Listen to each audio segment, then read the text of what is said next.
22 जनवरी 2024। ये दिन भारत के लिए काफ़ी खास होने वाला है क्योंकि इस दिन को राम मंदिर का प्रतिष्ठा दिवस है। सभी को पता है कि 22 जनवरी को राम मंदिर का प्रतिष्ठा दिवस है, लेकिन उन लोगों को इसके पीछे का हिस्ट्री नहीं पता और उन लोगों को ये भी नहीं पता कि इसके पास दुनिया का सबसे बड़ा मस्जिद भी बनाया जाएगा। तो चलिए हम इसके हिस्ट्री के बारे में जानते हैं। अवध यानी अयोध्या, जहाँ पे बताया जाता है कि राम जी की जन्म हुआ है और ये बताया जाता है कि उनके बेटे ने जन्मभूमि मंदिर का स्थापन किया था और फिर ऐसे ही सदियों तक चलता रहा। फिर 1526 में बाबर भारत आता है और 1528 में बाबर का साम्राज्य अवध तक पहुंच जाता है। और यहाँ पे बताया जाता है कि बाबर ने उसके सेनापति को आदेश दिया था कि मंदिर को तोड़कर बाबरी मस्जिद बनाया जाए। और फिर इसी तरह काफ़ी साल बीत जाता है और फिर जिक्र आता है कि जयपुर के राजा हरि सिंह द्वितीय का मुगल से काफ़ी अच्छा संबंध था। उन्होंने कोशिश किया था कि अयोध्या को वो जगह उन्हें पूरी तरीके से मिल जाए।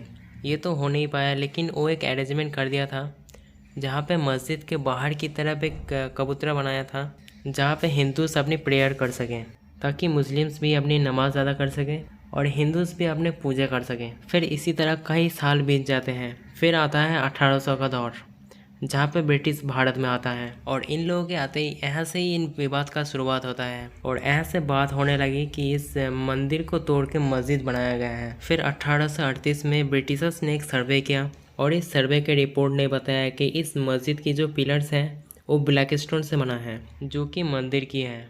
फिर ये हंगामा और भी ज़्यादा बढ़ जाता है। इसके 15 साल बाद यानी 1853 में हिंदू एंड मुस्लिम के बीच में बहुत बड़े विवाद होते हैं और ये विवाद लगभग 2 साल तक चला था। फिर आता है 1857 की क्रांति। 1857 रिवॉल्ट के मेन सेंटर ही अवध था। इस विवाद को रोकने के लिए ब्रिटिशर्स ने मंदिर और मस्जिद के बीच में फेंसिंग कर दिया था और इसी तरह काफ़ी सालों तक चलता रहा।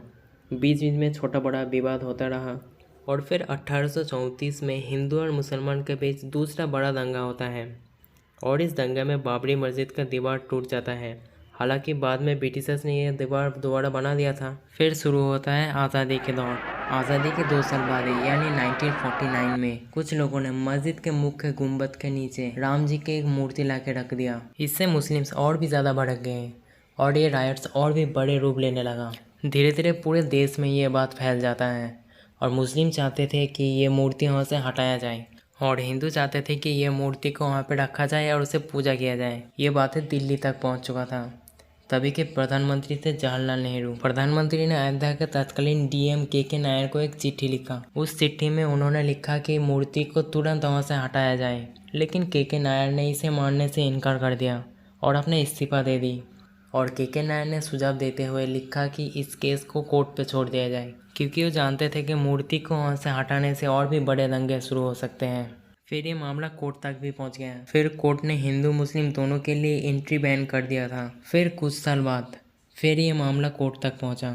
हिंदू को कहना था कि ये एरिया उनके कंट्रोल में दे दी जाए और मुस्लिम्स का ये कहना था कि ये एरिया उनके कंट्रोल में देना चाहिए। फिर 1986 में हिंदू मुस्लिम्स के बीच में एक विवाद होता है और ये विवाद बड़े दंगे का रूप ले लेता है। ये विवाद पूरे 1 महीने तक चलता है। लगभग 1000 लोग ये विवाद में मारे जा चुके थे। सरकार विवाद को रोकने की काफ़ी ज़्यादा कोशिश की, लेकिन इसमें सरकार सफल नहीं हुए क्योंकि अगले साल चुनाव था, तो इसीलिए सरकार चाहती थी कि दोनों पक्ष को एक साथ लेकर चलना। फिर 25 सितंबर 1990 के दिन एक रथ यात्रा का ऑर्गेनाइज किया गया बीजेपी के द्वारा और इस रथ यात्रा में अटल बिहारी वाजपेयी, नरेंद्र मोदी जैसे बड़े बड़े दिग्गज नेता भी शामिल थे और तब मोदी जी मात्र 40 साल के थे। ये यात्रा जहाँ जहाँ जा रही थी वहाँ पे हिंदू मुस्लिम के दंगे होने लगे। 23 अक्टूबर 1990 के दिन ये यात्रा बिहार पहुँचती है।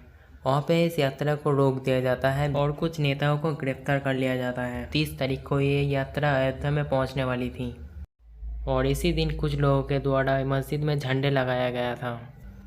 फिर इस हिंसा को रोकने के लिए उत्तर प्रदेश के सीएम मुलायम सिंह यादव ने फायर करने की आदेश दे दी थी और यहाँ पे गोली लगने की वजह से कुछ लोगों की मौत हो जाती है और इसी वजह से अगले साल चुनाव में मुलायम सिंह यादव हार जाता है और बीजेपी यहाँ पे जीत जाता है और सीएम बनता है कल्याण सिंह। फिर 30 अक्टूबर 1992 के दिन विश्व हिंदू परिषद के द्वारा कर्तव्य ऐलान कर दिया गया और डेट रखा गया 6 दिसंबर 1992।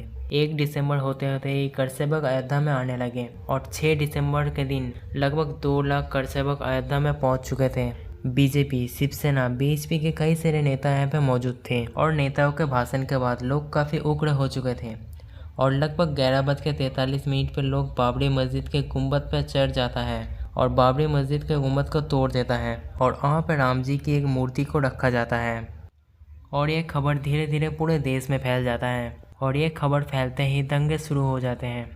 लगभग 2000 लोग इस दंगे में मारे जाते हैं। इसे देखते हुए जस्टिस एमएस लिब्राहन कमीशन बनाया जाता है ताकि असली दोषी का पता कर सकें।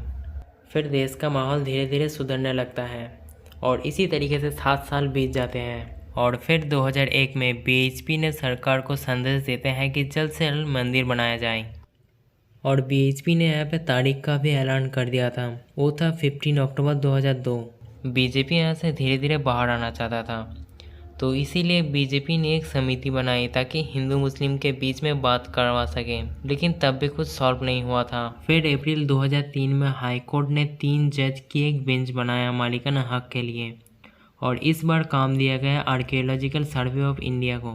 निरीक्षण करने के बाद एएसआई ने रिपोर्ट पेश की कि वहाँ पे जो पिलर्स हैं वो अन इस्लामिक हैं और इसी बीच लगभग 17 साल बाद लिब्राहन कमीशन की रिपोर्ट पेश हुई जिसमें काफ़ी बड़े बड़े नेताओं के नाम सामने आए। फिर 2010 में इलाहाबाद हाईकोर्ट ने जजमेंट दिया कि इस ज़मीन को 3 हिस्सों में डिवाइड कर दिया जाए, लेकिन कोई इसे नहीं माना और यह केस सुप्रीम कोर्ट तक गया और ऑलमोस्ट 10 साल बाद सुप्रीम कोर्ट ने अपना जजमेंट दिया कि वहाँ पे मंदिर भी बनेगा और मस्जिद भी बनेगा। सुप्रीम कोर्ट के द्वारा यहाँ पे जजमेंट दिया गया है कि 2.77 एकड़ की जो एरिया है उसे मंदिर बनाने के लिए दे दिया जाए और वहाँ से थोड़ा दूर 5 एकड़ एरिया वक्फ बोर्ड को दे दिया जाए मस्जिद बनाने के लिए। मंदिर बनाने का काम तो अभी हो रहा है और अभी कुछ दिनों में मस्जिद का काम भी चालू हो जाएगा और इस मस्जिद का नाम रखा जाएगा मोहम्मद बिन अब्दुल्ला और ये बताया जाता है कि ये भारत का सबसे बड़ा मस्जिद होने वाला है।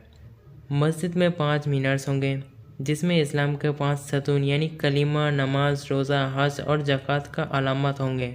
मस्जिद के अलावा इस कॉम्प्लेक्स में cancer hospital, school, college, museum और एक लाइब्रेरी होगा और यहाँ पे फ्री खाने का बंदोबस्त भी किया जाएगा और ये दावा किया जाता है कि ये मस्जिद ताजमहल से भी काफ़ी खूबसूरत होगा और ये बताया जाता है कि इस मस्जिद में दुनिया की सबसे बड़ी कुरान होगी। मस्जिद का काम इस सालों में ही शुरू होने वाला है और कुछ सालों में ही इस मस्जिद का काम भी पूरा हो जाएगा। तो आज के लिए बस इतना ही। जय हिंद।